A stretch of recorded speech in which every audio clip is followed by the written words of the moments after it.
జై గురుదత్త. శ్రీ గురుభ్యో నమ. అందరికీ నమస్కారం. నా పేరు అనంతకుమార్.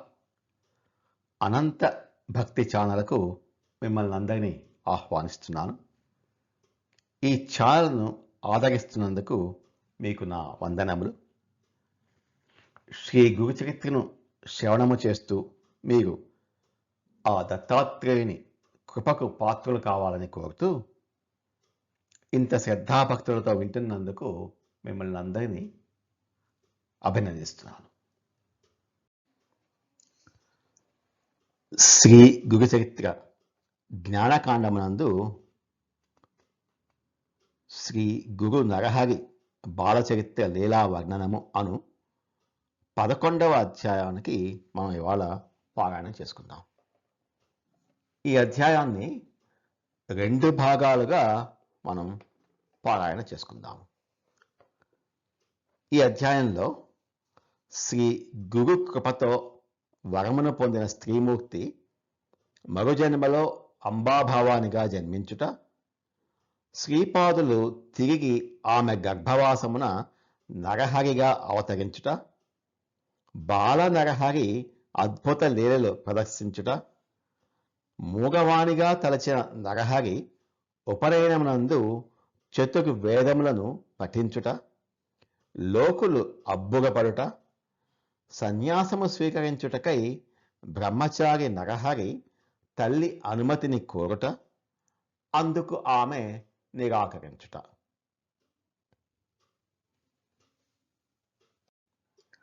శ్రీ గణేశాయ నమః. శ్రీ సరస్వత్యై నమః. శ్రీ గురుభ్యో నమః. శ్రీపాద శ్రీవల్లభ శ్రీ నృసింహ సరస్వతి శ్రీ గురుదత్తాత్రేయాయ నమః. సిద్ధమునికి నమస్కరించి చేతులు జోడించి నామధారకుడు ఇలా అన్నాడు: స్వామి, కృపామూర్తి శ్రీపాద శ్రీవల్లభుల వారు ఆ తర్వాత అవతరించిన కథను వివరించి చెప్పవలసింది అని ప్రార్థించాడు. అప్పుడు సిద్ధముని సంతోషించి నామధారకునితో ఇలా చెప్పారు: నాయన, వినుము. శ్రీపాదుల వారు అవతరించిన విషయమును గురించి మరియు వారినే తనకు పుత్రునిగా కాగలిగే వరమును ప్రసాదింపమని ప్రార్థించిన బ్రాహ్మణ స్త్రీ ఉత్క్రాంతమును గురించి ఇంతకుముందు 8వ అధ్యాయం నందు నీకు వివరించి చెప్పాను.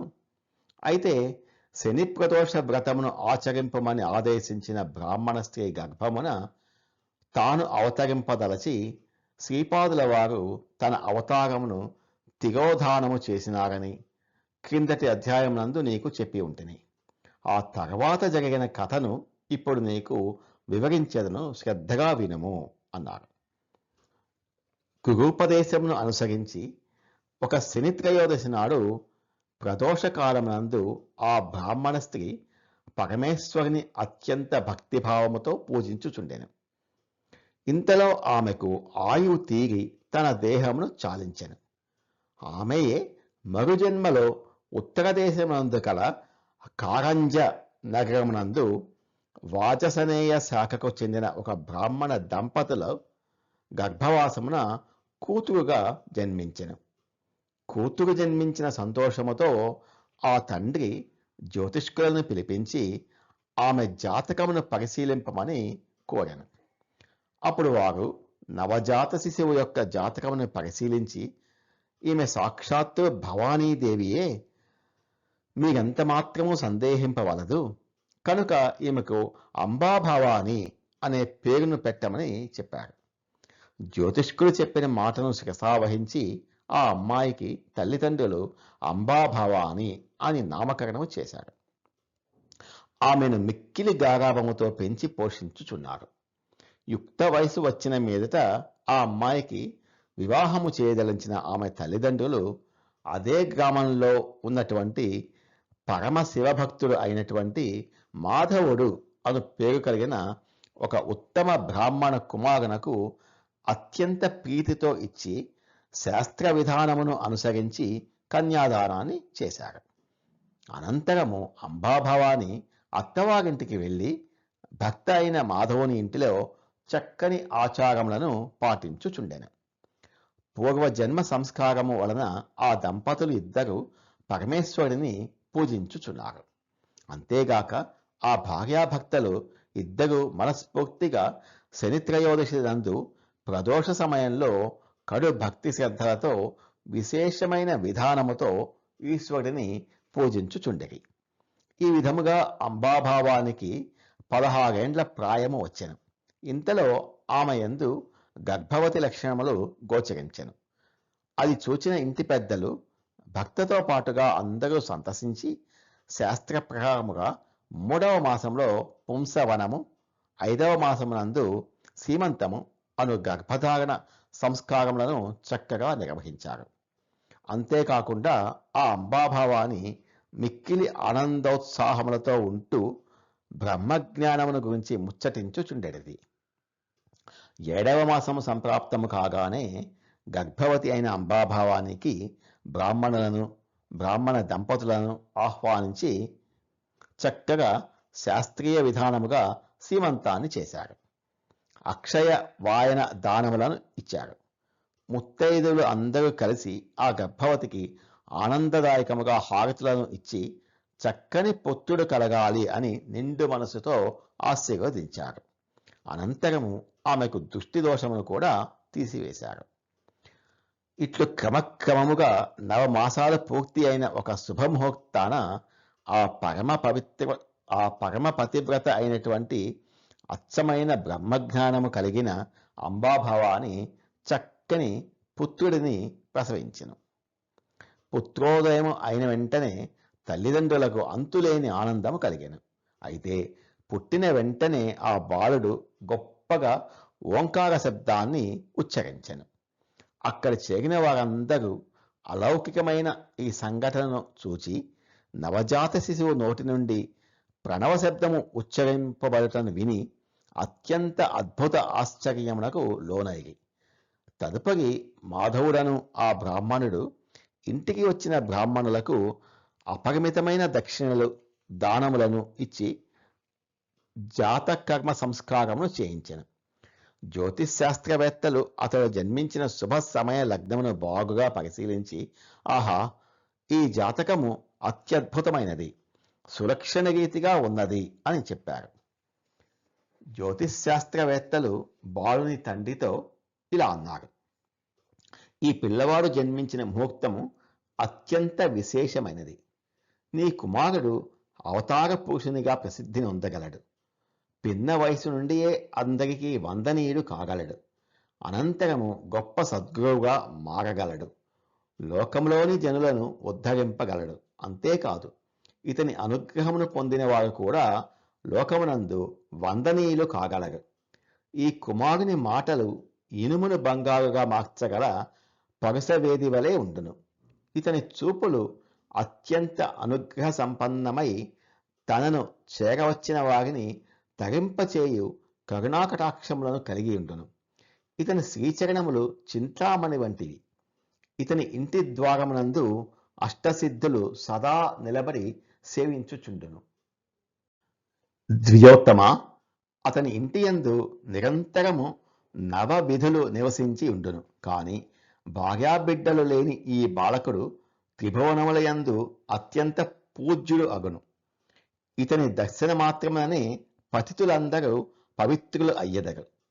ఇతడు ఒక గొప్ప అవతార పురుషుడు కాగలడు అని ఈ జాతకము మాకు నిశ్చయముగా ప్రకటించుచున్నది. ఈ విషయంలో నీవు ఎంతమాత్రము సందేహింపవలసిన పని లేదని దృఢముగా జ్యోతిశాస్త్రవేత్తలు ఆ కుమారుని తండ్రికి తల్లికి వివరించి చెప్పారు. అంతటా ఆ బాలకుని తండ్రి జ్యోతిశాస్త్రవేత్తలకు నమస్కరించెను. తిరిగి ఆ జ్యోతిశాస్త్రవేత్తలు ఇంకొక మాట చెప్పారు: బ్రాహ్మణోత్తమ, మీ కుమారునకు కలికాల దోషము ఎంతమాత్రము అంటబోదు. నీ మనసులో ఉన్న మనోగతములు అన్నీ వెంటనే నెరవేరిపోవును. మహానిధియే నీ ఇంటికి వచ్చి చేరింది. దానిని చక్కగా కాపాడుకోవలసిన బాధ్యత నీదే అని ఆ జాతకమును చక్కగా పరిశీలించి ఆ జ్యోతిష్య పండితులు తల్లిదండ్రులకు స్పష్టముగా చెప్పారు. జాతక ఫలితమును విన్న తల్లిదండ్రులు ఎంతయో ఆనందించి వారు మహదానంద భరితులైరి. వెంటనే ఆ తల్లిదండ్రులు ఇద్దరు అత్యంత సంతోషాంతరంగులై జ్యోతిష్శాస్త్రవేత్తలకు జాతకర్మ సంస్కారమును నిర్వహించిన బ్రాహ్మణులకు అమూల్యమైన వస్త్రాభరణములను ఇచ్చి సంతృప్తి కలిగే భూరి దక్షిణలను సమర్పించి వారికి నమస్కరించి వీడ్కోలు పలికిరి. అనంతరము తల్లిదండ్రులు అత్యంత ప్రేమతో తన కుమారునకు దృష్టిదోషము తగులునేమో అని గాబరాపడి ఉప్పు, ఆవాలు మొదలగు ద్రవ్యములతో అతనికి దృష్టిదోషము తీసివేసిరి. ఈ వార్త కారంజనగమంతా గుప్పమని పాకిపోయినది. అప్పుడే పుట్టిన పిల్లవాడట, పుట్టగానే ఓంకారమును ఉచ్చరించినాడట అని ఒకరికొకరు గుసగుసలు చెప్పుకొనుచు పట్టగాని ఉత్సాహమును నిలుపుకోలేక అత్యంత ఆశ్చర్యచకితులై ఆ నవజాత శిశువును చూడడం కోసం తండోపతండాలుగా వచ్చి ఆ బాలుడిని చూసి సంతసించుచుండిరి. అతని గురించి ఆశ్చర్యకరముగా ఒకరికొకరు గొప్పగా చెప్పుకొని చుండిరి. తమ నగరంలో గల ఆప్తమిత్రులు, బంధుజనులు, ఇతరులు అందరూ ఈ విచిత్రమును చూచుటకై తండోపతండములుగా వచ్చిపోవుచుండిరి. తల్లి మాత్రము తన కుమారునికి ఎక్కడ దృష్టిదోషము తగులునో, వీడేమగునో అనే వ్యామోహపూరితమైన అజ్ఞానముతో ఆమె అందరికీ తన బిడ్డను చూపించకుండెను. కానీ వచ్చిన వారందరూ బ్రతిమాలి ఒక్క మారు మాత్రమే చూచిపోయేదం అమ్మా అని అడిగి అడిగి ఆ బాలుని చూచి పోచుండరి. మాయామోహముతో ఆ తల్లిదండ్రులు పసివాడికి దృష్టిదోషము తగులునని విభూతిని ధరింపచేసేవారు. మంత్రించిన రక్షరేఖలు నల్లదారంతో గుచ్చి అతని మెడలో కట్టారు. కానీ నిజమునకు పరమాత్మయే అవతార పురుషుడై జన్మించిన ఆ పిల్లవాడికి దృష్టిదోషం ఎట్లు తగలును? కానీ లౌకిక ధర్మమును అనుసరించి మోహ మమకారములతో ఆ తల్లిదండ్రులు అతడిని బహుజాగ్రత్తగా సంరక్షించుచుండిరి. పిల్లవాడు జన్మించి 10 రోజులు గడిచిన పిమ్మట అతని తండ్రి అయిన మాధవుడు ద్విజోత్తముడు నామకరణం చేయదలిచిన. తన కుమారునకు నామకరణ మహోత్సవం నిర్వహింపదలిచిన ఆ తల్లిదండ్రులు బ్రాహ్మణులను, బంధుమిత్రులను తమ ఇంటికి ఆహ్వానించారు.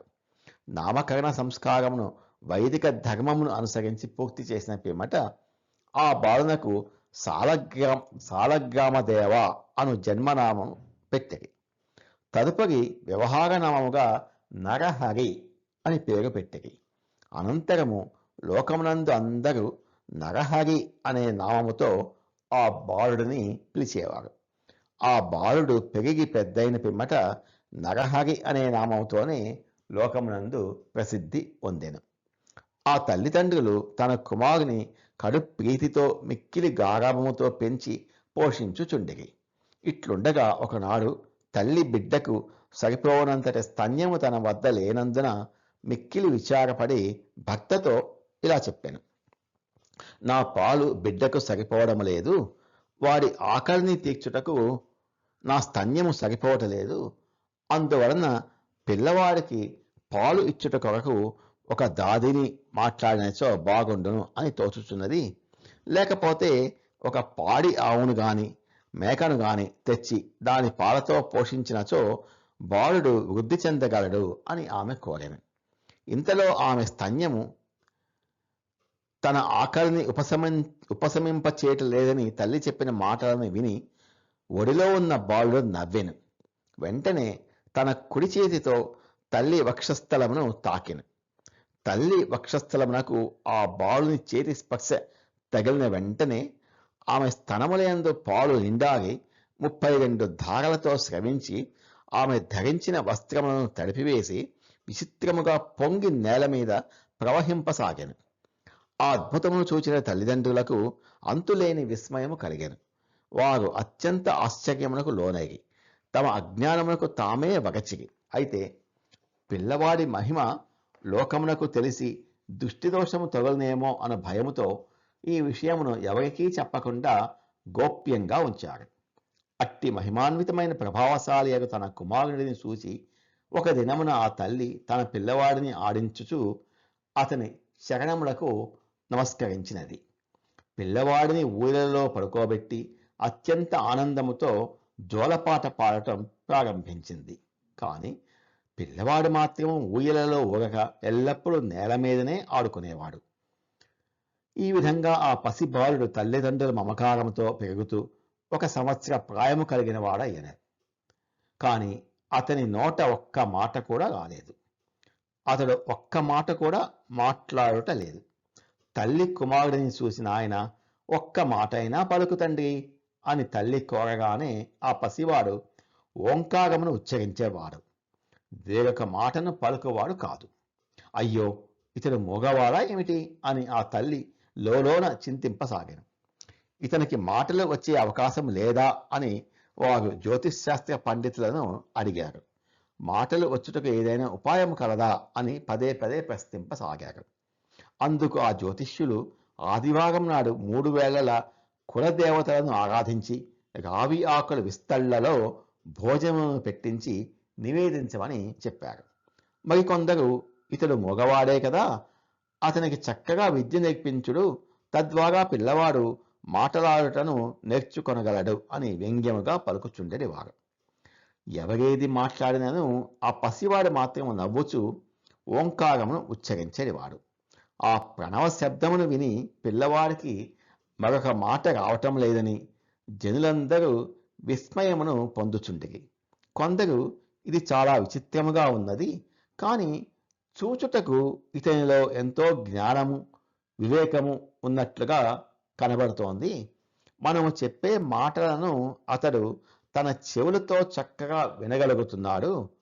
నిజమునకు ఇతనికి మాటలు వచ్చును, కానీ ఇతడు ఏదో ఒక బలీయమైన కారణము వలన మాటలాడకపోవచ్చున్నాడు అని కొందరు అనుకుంటున్నారు. ఆ బాలుడు ఎలా మాట్లాడాడో మనం తరువాతి భాగంలో తెలుసుకుందాం. జయ గురుదత్త. శ్రీ గురుదత్త. నమో భగవతే వాసుదేవాయ. ఏతత్ ఫలం శ్రీ గురుచరణారవిందార్పితమస్తు. స్వస్తి. అనంత భక్తి ఛానల్ నందు ఈ వీడియోను వీక్షించినందుకు ధన్యవాదాలు. శ్రీ గురుచరిత్రలోని మిగిలిన అధ్యాయాల కొరకు అనంత భక్తి ఛానల్ను సబ్స్క్రైబ్ చేసుకోండి.